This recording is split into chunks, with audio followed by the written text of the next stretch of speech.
welcome to this week's video. Now, something a bit different in this week's video. I've recently been getting into listening to music autobiographies on audiobooks. Now, I go for a walk every morning and I listen to lots of audiobooks, and quite often I listen to novels, or I listen to books about various things, how to do them. Now, I started listening to these autobiographies, and the ones I've particularly enjoyed are the ones that are read by the authors. And the three that I'm going to talk about in this video are Brian Johnson from AC/DC, Andy Summers from The Police, whose guitar playing I love, and Steve Lukather from Toto, who has one of the most impressive CVs of all guitarists, so I thought that would be a very interesting one. Now, just to show how much of a fan I am of definitely two of these anyway, I'm going to show you just a little clip of a video that I shot recently doing some of their music. So check this out first.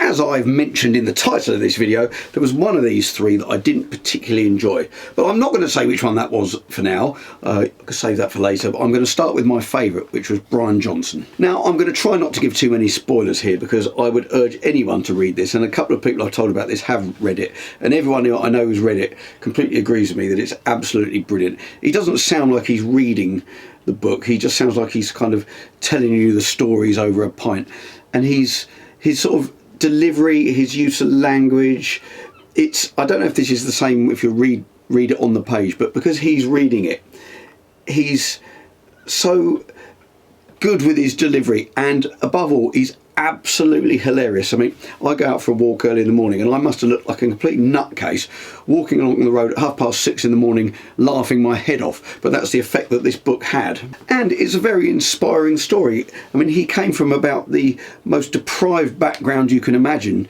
in one of the poorest parts of the UK at the time when he was born, and he didn't have an unpleasant childhood, but they didn't have much money, and so he got a real work ethic, and all the way through the book you realise that he worked hard, he had talent, and he had a little bit of luck, but that bit of luck wouldn't have been any good if he hadn't put all the hard work and had all the talent there in the first place. So the book starts off, he talks about his parents, and he talks about where he grew up, he talks about his school, he talks about the first chance he got to perform, and then he talks about how he gets into music. And this is very interesting, even for me, growing up in an age before the internet. I mean, people now, kids when they're learning now, and I think that's why the sort of general standard is so much better than when I was at school with young musicians, is because they have so many resources with YouTube. You think, oh, I don't know how to play that. You'll find a million videos of somebody teaching you how to do it on YouTube, whereas when I was younger, there wasn't that available. There was more available than there was for Brian Johnson. I mean,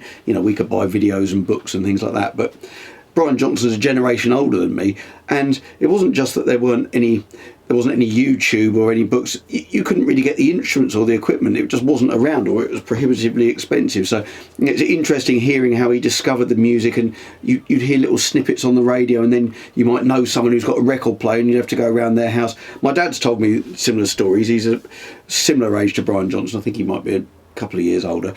But really interesting to hear how they sort of strive to find out this music and learn it. And in some ways, I guess it makes you value those bits of music that you can get hold of even more. I remember this myself. There were songs that I really liked.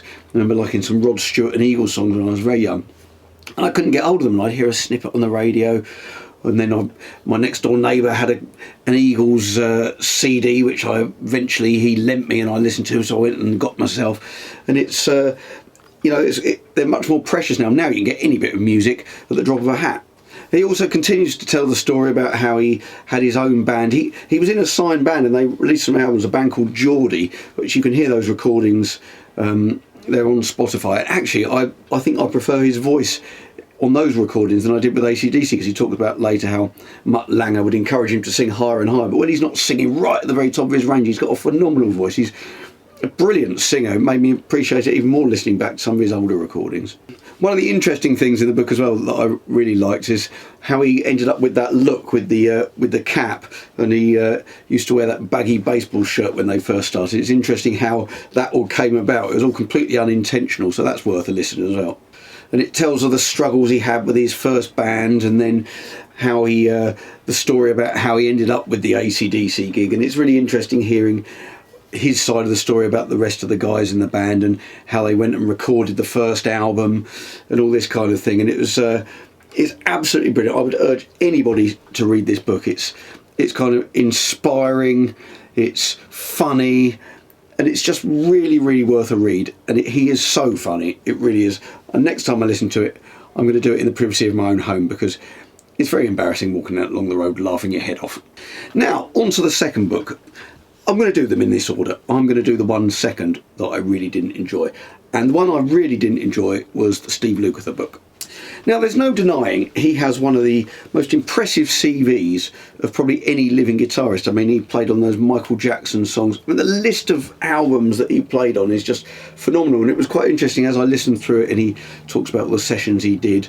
I went back and listened through a lot of them. And this is aside from, obviously, all the work he did with Toto, but just all the sessions he did. There were things, interestingly, there were songs that he said, I did the solo on that song. I was thinking, I don't remember a solo on that song. Things like Physical by Olivia Newton-John, that's him playing the solo on that, which I didn't even know there was a guitar solo, but I went back and listened.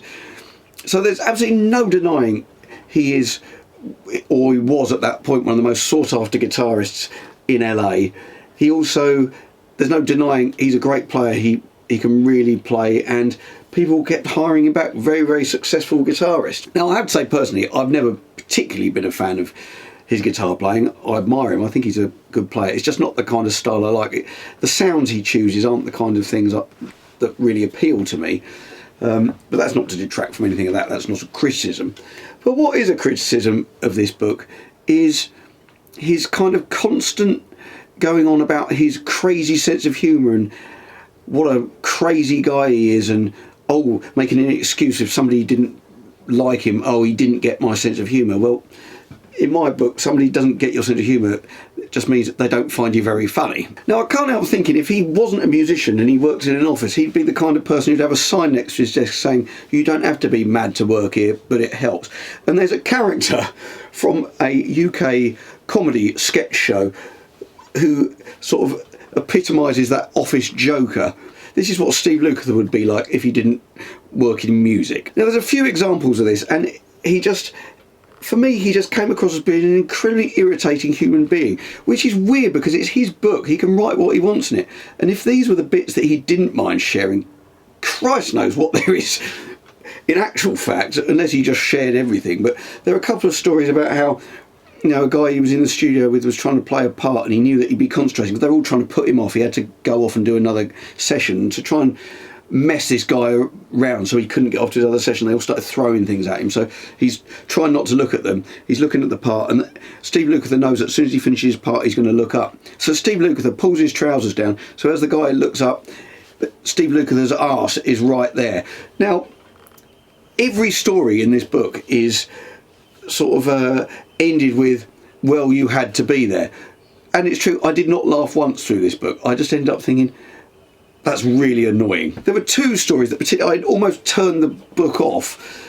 There was one story, he's talking about a woman that he met, I can't remember where it was, but it's this kind of attitude, and I'm not woke, but, this goddess came up, and needless to say, I had a bet with her, which she lost and ended up having to show me her tits. And I'm just thinking, really? Are you really going to admit this? All right, you did this in a drunken stupor, but surely, why would you put that in your book? And the one that really, really annoyed me was he turned up, he was on some tour, and they bowled into some hotel lobby first thing in the morning, all drunk from the partying all night, or being on a bus all night or something. And there were a bunch of businessmen checking out at the counter, and obviously they were sort of looking at them as if say, keep it down a bit, we're just trying to check out here. And apparently Steve Lukather yells out to them, I could buy you and keep you in my garden as pets. And I'm thinking, really, is that something you'd say to somebody and put in a book and expect people to laugh when they read it? He wrote after it, well, you had to be there, as he had to pretty much write at the end of every story. And this is him telling the story, so he's recounting it. As I mentioned, Brian Johnson, he's telling these stories. It's absolutely hilarious. But these stories, afterwards, it's like, really? I mean, I have to say, I don't think he's probably as bad as he came across in this book. They're interesting choices to put this information in the book. I mean, you know, he's in Ringo Starr's band. He clearly got booked back a lot. It's interesting because I watched a lot of Tom Bukovac's homeschooling during lockdown, and he talked about, you know, he's a larger than life character, a bit of a joker. Mind you, he does make me laugh when I watch him, but he talks about how on a session it's important to get the right group of musicians. So you probably want a bit of a wisecracking loudmouth, which Tom Bukovac sort of admits he is one himself, like Steve Lukather, to kind of counterbalance the very maybe quiet bass player or the keyboard player who's not quite so outgoing, and to have that right balance of people to keep the energy going in the session. So, you know, that's often probably been his role in these things. Not that he mentions it in the book, obviously, because it's very difficult to sort of put yourself in that position and see what your position is within this dynamic. But, you know, so there's no denying that he's done all this work. I just thought it was a very strange choice of how you'd want to kind of make other people perceive you and how you'd want to represent yourself in your own autobiography. That aside, there's some very interesting stuff about Toto and the various sessions he did and how the the Michael Jackson sessions came about. So I did enjoy the book, the factual bits. I just didn't really enjoy his stories and his constant going on about how crazy and wacky he was and what a brilliant sense of humour he was, because as I found with most people who go on and on about that, they're not normally very crazy or very funny. So let's move on to the third book, which is Andy Summers' book. Now, I'm not sure, I think the Brian Johnson, Steve Lukather book, they're reasonably new. They haven't been out that long, or maybe, you know, less than 10 years. The Andy Summers one might be a bit older, but it covers a lot of older stuff, kind of finishing where the police broke up, really. So it's all stuff right in the past, and it starts, he was born during the war, and he was much older than, well, not much older, but he's probably about 10 years older than the other guys in the police, and he was already a kind of established musician before the police started. So it's a very interesting story, because he's of a much more similar age to the guys in the Rolling Stones, like a year or so younger than the Beatles. Even though you think of him as an 80s rock star, he's actually more the same age as a lot of the 60s rock stars. And he didn't have such sort of deprived beginnings as Brian Johnson, but he wasn't from a wealthy family. He lived in the south of England rather than the north of England, like Brian Johnson did. And he's of a similar generation to Brian Johnson, so there's the same stories about, you know, hearing this music and hearing rock and roll as it first came out, almost, and his obsession with the guitar. And it's the same as my dad's told me, that somebody would turn up with a guitar and people, what's that? They don't know what it is. My dad told me that, you know, if you turned up with a guitar, people would think it was a banjo because they'd never seen one before. So it's such a different era, and it's really interesting. And the difference with this one, with the way Andy Summers was reading it, because I listened to this one straight after the Brian Johnson one. He does sound a little bit like he's reading it, and he's not quite such a good communicator. He reads it very well, but compared to Brian Johnson, whose voice and character just jumps out of this audiobook, it doesn't quite so much with Andy Summers. It's more sort of laid back and slow and hypnotic, and I really enjoyed it by the end of it. He does really read it well, and it's a much longer book than the Brian Johnson one as well, I think. So Andy Summers tells his story, and it's really interesting. And the one overarching thing I have to say about the whole book is he's like the luckiest man alive. A lot of the stuff in there, you think, oh my word, how fortunate was he that fell in his lap. But that's not to detract from the fact that he worked really hard, and he put himself in a position where that luck happening to him, he was able to kind of capitalise on it, because and he took risks as well. You know, he moved to London with no money, he went out to America with no money, and if he hadn't done all of those things, then these bits of luck, like for example, I don't want to give away too many spoilers, but he was in America. He'd been sacked by the band that he was playing with.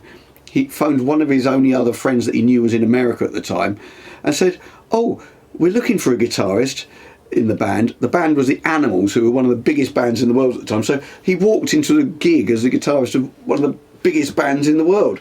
And then when he came back from America, the first gig he got was playing at the Royal Festival Hall with the Royal Philharmonic Orchestra, I think it was, backing Neil Sedaka. So he ended up with all these amazing bits of luck happening to him. But obviously he had to be in the right place at the right time. But he wouldn't have been in the right place at the right time if he hadn't worked so hard and taken these risks. His story before the police is absolutely fascinating. All these things he did about London in the 60s, you know, how all the musicians would meet at this place called the Speakeasy, and they'd get gigs from that, and, you know, gigging around London at that time.